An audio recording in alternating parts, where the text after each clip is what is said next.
നമസ്കാരം, ഞാൻ വിനോദ്. ഫൈനീഷ് സ്റ്റഡീസിന്റെ ഇന്നത്തെ ക്ലാസ്സിലേക്ക് ഏവർക്കും ഹൃദ്യമായ സ്വാഗതം. നമ്മൾ ഇന്ന് ഇംഗ്ലീഷ് ഗ്രാമറിലെ പ്രധാനപ്പെട്ട ഒരു ഭാഗമായ പാർട്സ് ഓഫ് സ്പീച്ച് ആണ് പഠിക്കുന്നത്. എന്താ ഈ പാർട്സ് ഓഫ് സ്പീച്ച്? നമ്മളൊരു സെന്റൻസ് ഇംഗ്ലീഷിൽ എഴുതണമെങ്കിൽ അതിന് കുറെ വാക്കുകൾ ചേർന്നാണ് ഒരു സെന്റൻസ് ആകുള്ളൂ, അല്ലേ? ഏതെങ്കിലും വാക്കുകളൊക്കെ എഴുതാൻ പറ്റില്ല. അതിന് 8 തരത്തിലുള്ള വാക്കുകൾ കൂടി ചേരും. എല്ലാത്തിലും 8 സെന്റൻസ് 8 തരത്തിലുള്ള വാക്കില്ലെങ്കിലും മിക്കതൊരു 8 ഏതെങ്കിലും ഒക്കെ ചേർന്നാലേ നമുക്കൊരു സെന്റൻസ് ആവുള്ളൂ. അത് ഏതൊക്കെയാണ് ആ 8 പാർട്സ് ഓഫ് സ്പീച്ച് എന്നാണ് നമ്മൾ ഇന്ന് പഠിക്കുന്നത്. ഓരോന്നായിട്ട് നോക്കാം. നൗൺ ആണ് ആദ്യത്തെ. നൗൺ എന്ന് പറഞ്ഞാലോ, A noun is the name of A person, place or thing. എന്ന് വെച്ചാലോ, noun is the name of person, ഒരു വ്യക്തിയുടെ പേര്, ഒരു വസ്തുവിന്റെ പേര്, അല്ലെ ഒരു സ്ഥലത്തിന്റെ പേര്. പേഴ്സൺ, പ്ലേസ് സ്ഥലം, തിങ് ഒരു വസ്തു, അല്ലെ? ഒരു ഉദാഹരണം പറഞ്ഞാലോ, എറണാകുളം, മുംബൈ, ഡൽഹി എന്നൊക്കെ പറഞ്ഞാൽ ഒരു സ്ഥലത്തിന്റെ പേര്. തിങ് എന്തൊരു ടേബിൾ, അല്ലെങ്കിൽ ഡെസ്ക്, അല്ലെങ്കിൽ പെൻ, ഇങ്ങനെ നോട്ട്ബുക്ക്, ഇതൊക്കെ ഒരു വസ്തുവാണ്, ജീവനില്ലാത്ത വസ്തു. ഇതൊക്കെ എന്ത് പെടും? നൗണാണ്. അപ്പൊ നമുക്ക് ഓർത്തിരിക്കാൻ എളുപ്പമുണ്ട്. ഒരു പേരായ ശബ്ദം മലയാളത്തിൽ പറഞ്ഞാൽ, അല്ലെങ്കിൽ noun is the name of A person. Person എന്ന് വെച്ചാൽ വ്യക്തി, പ്ലേസ് ഓർ തിങ്, അല്ലെ? ഇതാണ് നൗൺ എന്ന് പറയുന്നത്. അടുത്തത് എക്സാമ്പിൾ കണ്ടോ? ബാബു, ടേബിൾ, നൈൽ നദി. നൈൽ നദി എന്നൊക്കെ പറഞ്ഞാലും അതും എന്താണ്? നൗണാണ്. പ്രോനൗൺ ആണ് അടുത്തത്. നൗൺ കഴിഞ്ഞാൽ പ്രോ നൗൺ എന്ന് വെച്ചാൽ എന്താണ്? A pronoun is a word used instead of a noun. എന്ന് വെച്ചാൽ എന്താണ്?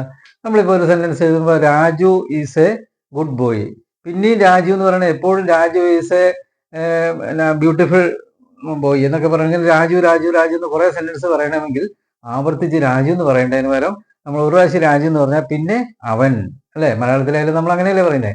അതിന് അങ്ങനെ, അല്ലെങ്കിൽ വീണ എന്നുള്ളതിന് പകരം ഷീ എന്ന് പിന്നീട് ഉപയോഗിക്കാം, അല്ലെ? അപ്പൊ അവൾ, അല്ലെങ്കിൽ പൂച്ച എന്നുള്ള ക്യാറ്റ് എന്നുള്ളതിന് പകരം ഇറ്റ് ഉപയോഗിക്കാം. ജീവനില്ലാത്ത ടേബിൾ ആണെങ്കിൽ ഇറ്റ് എന്ന് ഉപയോഗിക്കാം. അങ്ങനെയൊക്കെ. അപ്പോൾ pronoun is a word used instead of a noun, ഒരു നാമത്തിന് പകരം ഉപയോഗിക്കുന്നതാണ് പ്രോനൗൺ, അല്ലെ? എക്സാമ്പിൾ എന്താണ്? ഹി, ഷീ, ദേ, അവർ, ഇറ്റ്, ദീസ്, ദോസ്, ഇങ്ങനെയുള്ള എല്ലാം എന്താണ്? പ്രോനൗൺ ആണ്. ഓർത്ത് വയ്ക്കുക. അടുത്തോ adjective. Adjective is a word that qualifies a noun or pronoun. എന്ന് വെച്ചാൽ എന്താണ്? ഒരു നൗണിനെയോ പ്രോനൗണിനെയോ ക്വാളിഫൈ ചെയ്യുക, വിശേഷിപ്പിച്ച് നമ്മൾ പറയണം. അങ്ങനെയുള്ളതിനാണ് അഡ്ജക്റ്റീവ് എന്ന് പറയുന്നത്. എക്സാമ്പിൾ എന്താണ്? ഗുഡ്, ബ്ലാക്ക്, ബ്യൂട്ടിഫുൾ എന്നൊക്കെ. This is A good notebook എന്ന് പറയാന്ന് വെച്ചു. നോട്ട്ബുക്ക് എന്നുള്ള നൗണ്, അല്ലെ? പ്രോനൗണിനെ നോട്ട്ബുക്ക് എന്നുള്ള നൗണല്ലേ? അത് നൗണ് ഒരു പേരാ ശബ്ദം, നോട്ട്ബുക്ക്. അതിനെ ഗുഡ് നോട്ട്ബുക്ക്, ഗുഡ്, നല്ല ബുക്ക് എന്ന് നമ്മൾ പറയാൻ ആ ബുക്കിനെ ഒന്നും കൂടെ വിശേഷിപ്പിക്കുക, നല്ലതാണ്. ഹീസ് എ ഗുഡ് ബോയ്, നല്ല കുട്ടിയാണ് എന്നൊക്കെ പറയുമ്പോൾ ആ ബോയിയെ വിശേഷിപ്പിക്കുന്നതാണ്, അല്ലെ? അഡ്ജക്റ്റീവ് എന്ന് പറയുന്നത്. Adjective is a word that qualifies a noun or pronoun. അതിന് ഗുഡ്, ബ്ലാക്ക് ടേബിൾ, അല്ലെ? ബ്യൂട്ടിഫുൾ ഫ്ലവർ, ആ പൂവിനെ വിശേഷിപ്പിക്കുകയാണ്, മനോഹരമായ പൂവെന്ന് ഒന്നും കൂടെ എടുത്ത് പറയുകയാണ്. അങ്ങനെ ആ വാക്കിനാണ് അഡ്ജക്റ്റീവ് എന്ന് പറയുന്നത്. അടുത്ത വെർബ്, പ്രധാനപ്പെട്ട നമ്മൾ ഈ വെർബ്, ഇത് സോൾ ഓഫ് എ സെന്റൻസ് എന്നാണ് പറയുന്നത്. എന്ന് വെച്ചാൽ ഒരു ആത്മാവാണ് സെന്റൻസിന്റെ. വെർബില്ലാതെ നമുക്കൊരു സെന്റൻസ് എഴുതിയ അർത്ഥം പൂർണ്ണമാവില്ല, അല്ലെ? അപ്പോൾ the action of A person or the state of thing എന്ന് വെച്ചാൽ എന്താണ്?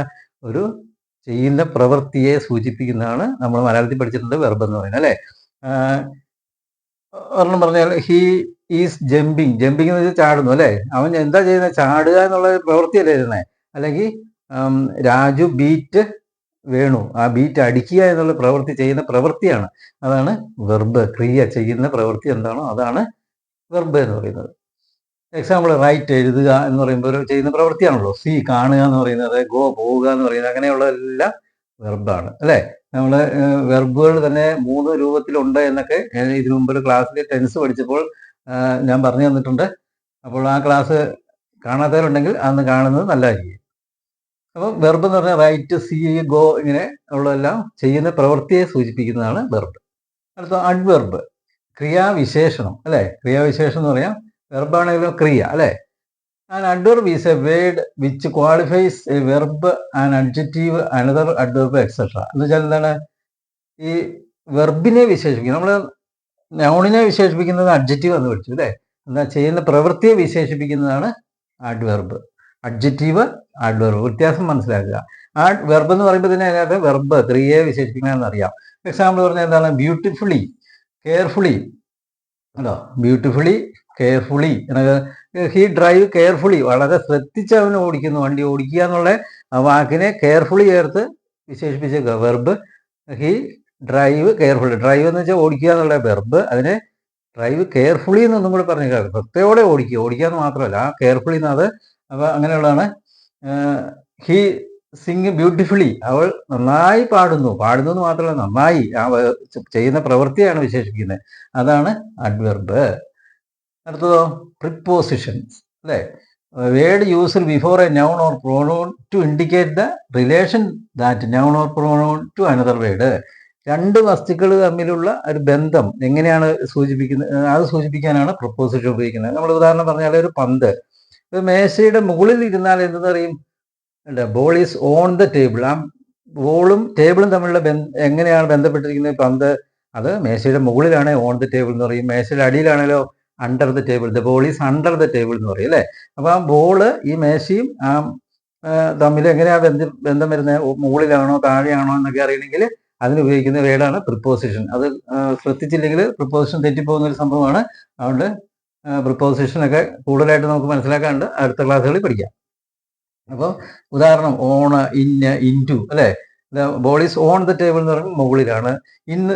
Ball is in the drawer, in the table എന്ന് വെച്ചാൽ മേശയ്ക്ക് ഉള്ളിലാണ്, അങ്ങനെയൊക്കെ പറയും. അതാണ് പ്രിപ്പോസിഷൻ. അടുത്തത് കൺജങ്ഷൻ.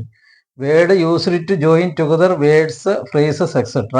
രണ്ട് സെന്റൻസുകളെ ഒരുമിച്ച് ചേർക്കാൻ, രണ്ട് സെന്റൻസുകളെ ഒരുമിച്ച് ചേർക്കാൻ ഉപയോഗിക്കുന്നതാണ് കേട്ടോ. Babu is beautiful, Babu is very hard working. അപ്പൊ Babu is beautiful and hard working എന്ന് പറയാം അല്ലെ. രണ്ട് ആൻഡ് ചേർത്ത് പറയാം, ബട്ട് ചേർത്ത്. Babu is beautiful but not hard working, but ചേർത്ത് പറയാം. അങ്ങനെ രണ്ട് സെന്റൻസുകളെ ഒരുമിച്ച് ചേർത്ത് പറയാനായിട്ട് ദോ, ആൻഡ്, ബട്ട്, ഈഫ് ഒക്കെ ഉപയോഗിച്ച് പറയുമ്പോൾ രണ്ട് സെന്റൻസുകൾ ഒരുമിച്ച് ചേർക്കാനായിട്ട് നമ്മൾ ഉപയോഗിക്കുന്ന വാക്കുകളാണ് കൺജങ്ഷൻ എന്ന് പറയുന്നത് അല്ലേ. അടുത്തോ ഇന്റർജങ്ഷൻ. ആ പാർട്സ് ഓഫ് സ്പീച്ചിൽ 8ാമത്തെയാണ് ഇന്റർജങ്ഷൻ. എന്താണ്? An expression indicating strong feeling or excitement. മിക്കപ്പോഴും നമ്മൾ എന്തെങ്കിലും ഒരു അപകടം കാണുമ്പോൾ ഹയ്യോ, ആ എന്നൊക്കെ പറയാറുണ്ട്. അതുപോലെ ഇംഗ്ലീഷിലൊക്കെ അങ്ങനെ ഉപയോഗിക്കുന്ന വേർഡുകളുണ്ട്. അലാസ് എന്നൊക്കെ പറയും, ഓ എന്നൊക്കെ. അങ്ങനെയുള്ള വാക്കുകൾ അങ്ങനെ ഉപയോഗിച്ച് പറയുന്ന അതാണ് ഇതുണ്ടോ, an expression indicating strong feeling or excitement. ഏതൊക്കെയാണ്? അലാസ്, ഓ എന്നൊക്കെ പറയുന്ന വാക്കുകൾ. അതാണ് എന്ത്? ഇന്റർജങ്ഷൻ അല്ലേ. അപ്പോൾ നമ്മൾ ഏതൊക്കെ പഠിച്ചു? 8 പാർട്സ് ഓഫ് സ്പീച്ച് ഉണ്ട്. 8 നമ്മൾ 8 നമ്മൾ പഠിച്ചു അല്ലേ. ഏതൊക്കെയാണെന്നുകൂടെ ഞാൻ പറയാം. Noun, pronoun, adjective, verb, adverb, preposition, conjunction, interjection. അപ്പോൾ ഇത് നിങ്ങളിന്ന് ഷോർട്ടായിട്ട് കാണാതെ പഠിക്കുക അല്ലേ. ഓരോന്നിൻ്റെ എക്സാമ്പിൾ സഹിതം നിങ്ങളിന്ന് മനസ്സിലാക്കി പഠിക്കുക. നിങ്ങൾക്ക് ഇന്നത്തെ ക്ലാസ് മനസ്സിലായി എന്ന് വിശ്വസിക്കുന്നു. മനസ്സിലായെങ്കിൽ ലൈക്ക് ചെയ്യുക, ഷെയർ ചെയ്യുക, സബ്സ്ക്രൈബ് ചെയ്യുക, കമൻറ്റ് ബോക്സിൽ അഭിപ്രായങ്ങൾ രേഖപ്പെടുത്തുക. അടുത്ത ക്ലാസ്സിൽ കാണുന്നവരെ ഏവർക്കും നന്ദി.